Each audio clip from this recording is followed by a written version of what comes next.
Who is Night City's worst fixer? No, it's not Faraday. Even if he did set up his own demise, he was still quite capable in his heyday. And no, it's not Dexter Deshawn either, who was still pretty competent back in his prime. No, there is still a fixer who is far, far worse. Someone whose golden lies are nothing but shiny foil. Someone whose competence might as well be a ball and chain. And someone whose status as a fixer is actually really easy to forget, because I know I forgot that Kirk was a fixer. Oh yes, Night City's worst fixer is none other than Kirk Sawyer, the all-bark, no-bite bottom feeder of Haywood. Tucked in his booth at the Coyote Coho, with his burger-eating buddy, sits a guy who never learned, no matter how many mistakes he made. It's amazing that Kirk made it as long as he did, to be honest. He stands as a tale of caution to anybody who thinks that they can play the game of Night City better than the city itself. My name is Liddy, and welcome to Shaped by Stories, where we discuss how and why our favorite stories shape our own. Let's get into it.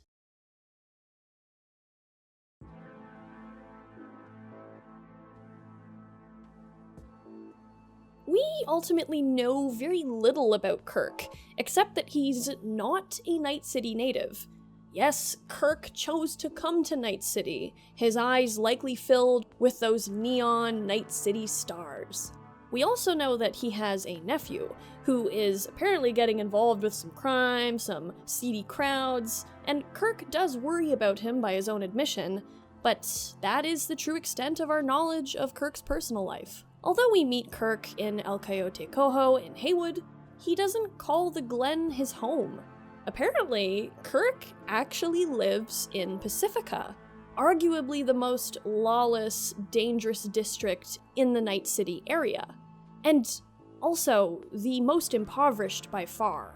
Despite this, Kirk still regularly conducts his business as a low-time fixer and cred shark in the Coyote, with his bodyguard, Big Joe, who is always eating a burger. But he doesn't eat a burger quite like that guy that sits behind Takamura in the diner, like that guy's really going for it. But Kirk's never been much of a heavy hitter in the fixer scene, only really working with lower-end mercs and using a veil of fibs to make those people take him seriously. Kirk's whole setup in the bar is actually very telling, especially when you compare it with Haywood's top fixer, the Padre. Padre is sort of a man of the people. Insofar as fixers go, he's got more of a sense of righteousness and honor about him. Make no mistake, the Padre is certainly a businessman first, like all fixers, but he doesn't really put on airs. A lot of his gigs do have a focus on bringing wrath down upon people who have hurt the people of his neighborhood. There's a sense of familial loyalty to him, and the jobs he takes on. He is, kind of a bit of the godfather of Haywood. The Padre also sits in the bleachers with the people. He doesn't try to dress himself up or anything like that. He doesn't flaunt his power in the way someone like Kirk kind of tries to. And where Kirk is all about embellishment and lies, the Padre is simple and relatively honest with V. Kirk also tries to look kinda cool, kinda street smart. He sits in his corner booth like he owns the Coyote, but really, you get the vibe that people give him space less because of his fixer title, and more because they're all like, oh, this guy. Also, another cool little detail is that in the Phantom Liberty ending credits, Takamura is actually wearing Kirk's outfit. Initially in my River Ward video, where I get into the fact that Takamura and River are kind of two characters from the same root character, I say that, that outfit is from River Ward's concept art, but some people in the comments pointed out that that's Kirk's outfit, and yeah, it is Kirk's outfit. I mean, I guess if you've never played a Streetkid V, you can go your whole playthrough without really seeing that design, so why not use it in the credits? Takamura wears it better anyway. Kirk likes to talk the talk, and he uses Big Joe, his sole hustle, to add a tad of threat to his words. But Big Joe never puts down his burger. Never. And when V confronts him about putting the gun on the table in the Street Kid origin, he doesn't really know how to respond aside from continuing to hold on to that burger. When you're first starting out in Night City, in your first playthrough of Cyberpunk, you might not know exactly what to make of these two, especially before you meet Padre. But it very quickly becomes obvious that Kirk and Big Joe, too, are both in over their head. But perhaps the strongest detail of this whole setup, when Streetkid V walks up to Kirk that fateful day, we are presented with the skulls on the walls, glaring down at the clueless Kirk, foreshadowing the fate he would soon meet at the end of a gun.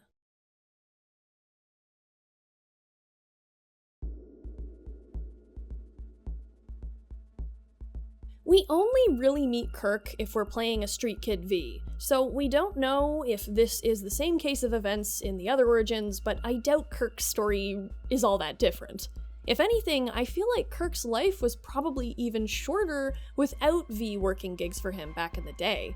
Pepe, the bartender at the Coyote, makes a desperate plea to V to help him get out of debt with Kirk.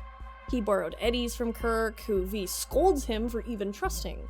It's heavily implied that V used to do jobs for Kirk back in the earlier solo days, or at least in the same circles that Kirk operates in, though as V's rep has grown throughout the Glen, they got in good with the Padre. Kirk was small fish for V, even in 2076. We know that Pepe is also a bit of a gonk, which is Kirk's usual clientele, unfortunately, and my assumption of him being a gonk is just based on Pepe's quest with his wife later on. I do love how V can just be like, Pepe, you're an idiot, and help them fix their marriage. At least I hope it helps in the long run. But overall, Pepe is still a good-natured guy who has history with V. So, of course, V gets in the middle of things for their friend. Pepe is the guy, after all, who pours the drinks. We gotta protect that guy. First things first, within the first 30 seconds of beginning your Street Kid origin, before we even talk to Kirk, we're sort of shown just how full of shit he is. Pepe is mostly scared of Kirk because he believes that he has cartels in his pocket. This is what Kirk tells people. V can actually ask Kirk about the quote-unquote trouble that's going on with the Valentinos and their drug supply and all that, and Kirk gives a response that's not as insider-ish as he wants people to think it is. By the front door of the Coyote, before we even head up the stairs, we can overhear a phone call a guy is having about said cartels and drug supply issues. This guy mentions exactly what Kirk tells us, that the Colombians may get involved, that the Valentinos are getting desperate for supply, etc., etc. Kirk doesn't know anything more than, I bet, this guy at the door. And part of me is almost like, did Kirk just bug that doorway just so he could eavesdrop and hear what people have to say? I realize that's very unlikely, but it's kind of funny to imagine Kirk listening to whatever little earbud thing he has in his ear with all the crackly audio and everything. People's voices just being like, because the guy can't even buy a proper mic. It's a struggle he and I both share, actually.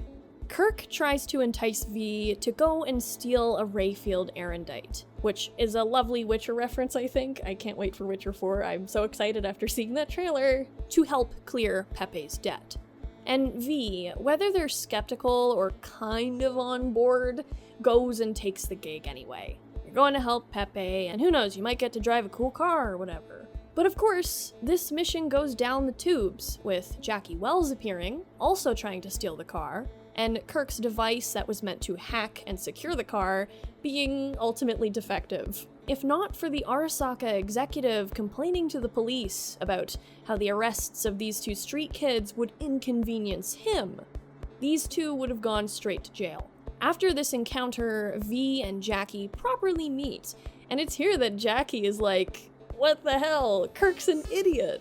And Jackie knows this very well, as he used to run with the Valentinos before becoming a solo. Jackie's mom, who is the owner of the Coyote Coho, is also a well-respected figure among the gang too. Jackie exposes Kirk as the sham he is, revealing that Kirk never had any insider knowledge or any real threats behind his words. aside from Big Joe, as much of a threat as he could be. Jackie then tells V that they'll go and get some payback on Kirk for this crappy plan he cooked up. I somehow sort of missed this part in every other playthrough but my most recent one, but V and Jackie actually beat the shit out of Kirk sometime during the events of the montage, and they resolve to never work with him again, insofar as we know. V and Jackie become bigger and bigger fish, swimming hard against the current all the way to Konpeki Tower. But we all know how that ended.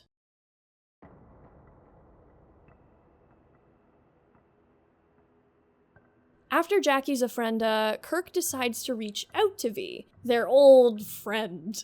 But V can be very quick to remind him of the circumstances of their last meeting and basically tell him to fuck off. But even if you do decide to respond like this, the mission is still active. Part of me feels like that's almost intentional in a way to show just how desperate Kirk is here. I doubt things have been very good for him since V and Jackie fed him some payback.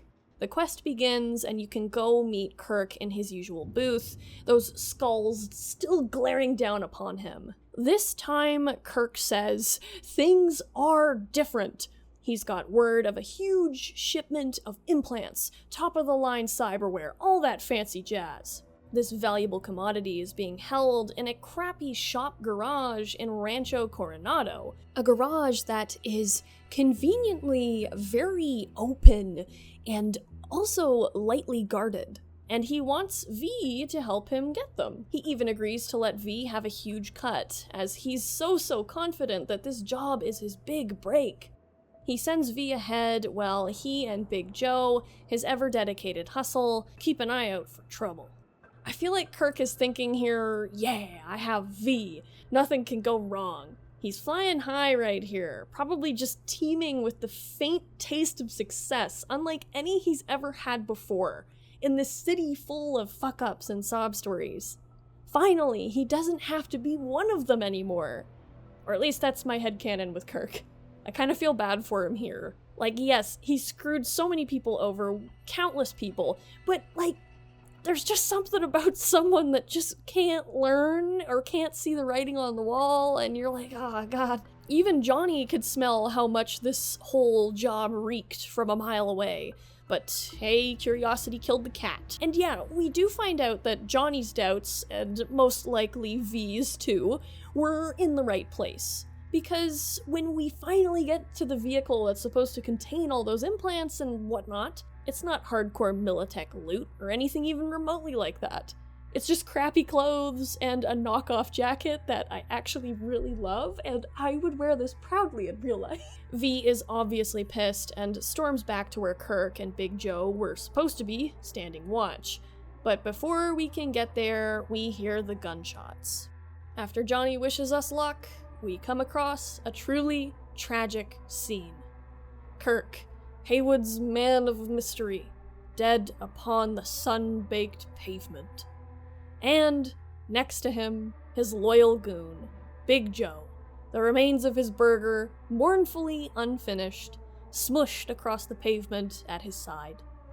That very burger that had more layers than Kirk's business acumen.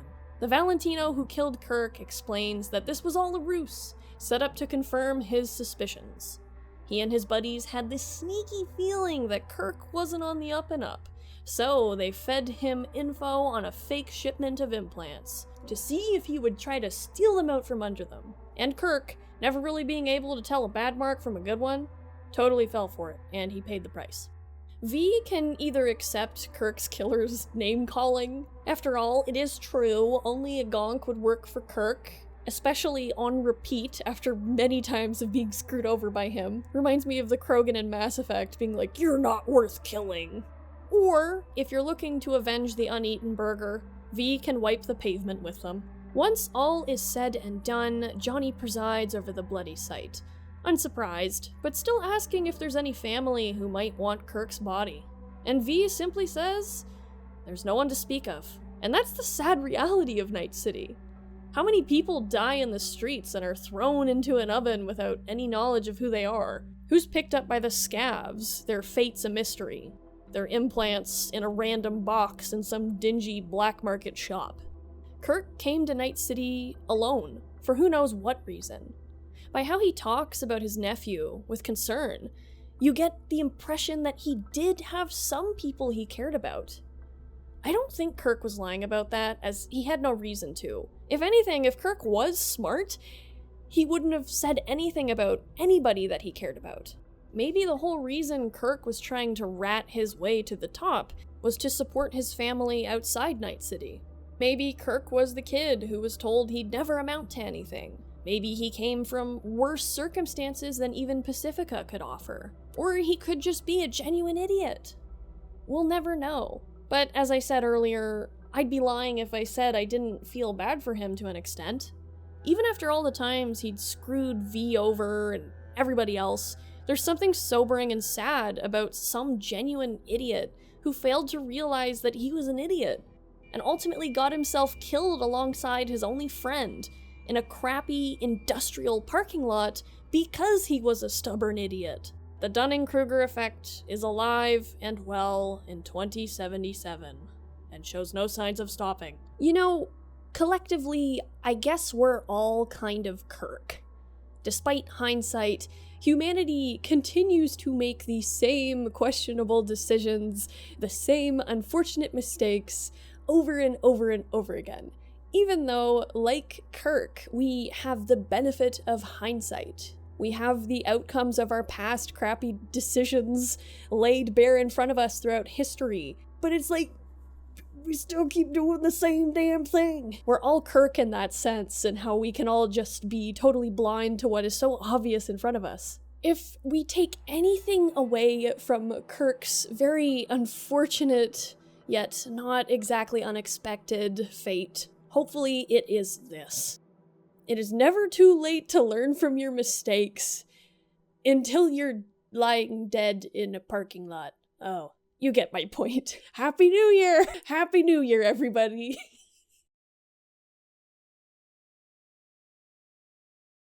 And that has been my interpretation of Kirk, Night City's worst fixer.